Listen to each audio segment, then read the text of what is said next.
1927ರಲ್ಲಿ ಬಾಬಾ ಸಾಹೇಬ್ ಅಂಬೇಡ್ಕರ್ ಅವರು ಲಂಡನ್ನಲ್ಲಿ ಈ ದೇಶದ ಒಂದು ಇತಿಹಾಸ, ಭೂಗರ್ಭದಲ್ಲಿ ಒದಗೋಗಿರುವಂಥ ಸತ್ಯ, ನಗ್ನ ಸತ್ಯವನ್ನು ಅಲ್ಲಿ ಓದ್ತಾರೆ.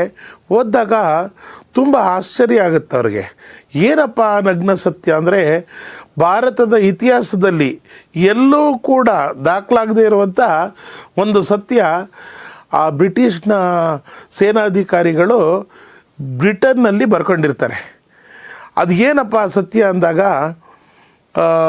ಪೇಶ್ವೆಗಳು ಏನು 30,000 ಜನ ಪೇಶ್ವೆಗಳ ಸೈನ್ಯವನ್ನು ಮಹಾರ್ ರೆಜಿಮೆಂಟ್ ಕೇವಲ 500 ಜನ ಮಹಾರ್ ಸೈನಿಕರು ಅವರ ಜೊತೆ ಹೋರಾಟ ಮಾಡಿ 30,000 ಪೇಶ್ವೆ ಸೈನಿಕರನ್ನು ಸೋಲಿಸಿದಂಥ ಇತಿಹಾಸ ನಡೆದು 100 ವರ್ಷ ಆಗ್ತಿರ್ತದೆ. ಅಲ್ಲಿ ತನಕ ಭಾರತದಲ್ಲಿ ಇದರ ಒಂದು ದಾಖಲೆ ಕೂಡ ಇರಲ್ಲ. ಆ ಥರ ನಾಶ ಮಾಡಿರ್ತಾರೆ. ಅದಾದ ನಂತರ ಅದು ಓದ್ಕೊಂಡು ನೆಕ್ಸ್ಟ್ ಜನವರಿ 1ಕ್ಕೆ ಸೀದಾ ಅವ್ರ ಮನೆಗೆ ಹೋಗಲ್ಲ, ಕೋರೆಗೆ ಹೋಗಿ ಬರ್ತಾರೆ. ಬಂದು ನನ್ನ ಜನ ಮಹಾರ್ ರೆಜಿಮೆಂಟ್ನವರು ಈ ದೇಶದಲ್ಲೇ ಒಂದು ಇತಿಹಾಸ ಸೃಷ್ಟಿ ಮಾಡಿದ್ದಾರೆ. ಈ ನನ್ನ ಪೂರ್ವಜರ ಈ ಒಂದು ಸಾವನ್ನಪ್ಪಿರುವಂಥ ಹುತಾತ್ಮ ಸ್ಥಳಕ್ಕೆ ನಾನು ಹೋಗಬೇಕು, ನೇರವಾಗಿ ಅದನ್ನು ಭೇಟಿ ಮಾಡಿದ ನಂತರ ನಾನು ಮನೆಗೆ ಹೋಗ್ತೀನಿ ಅಂತ ಹೇಳಿ ಬಾಬಾ ಸಾಹೇಬರು ನಾಗ್ಪುರದ ಬಳಿ ಇರುವಂಥ ಕೋರೆಗಾವ್ಗೆ ಬರ್ತಾರೆ. 1918ರಲ್ಲಿ ಈ ಯುದ್ಧ ನಡೆದು 100 ವರ್ಷ ಕಳೆದೋಗ್ಬಿಟ್ಟಿರ್ತದೆ.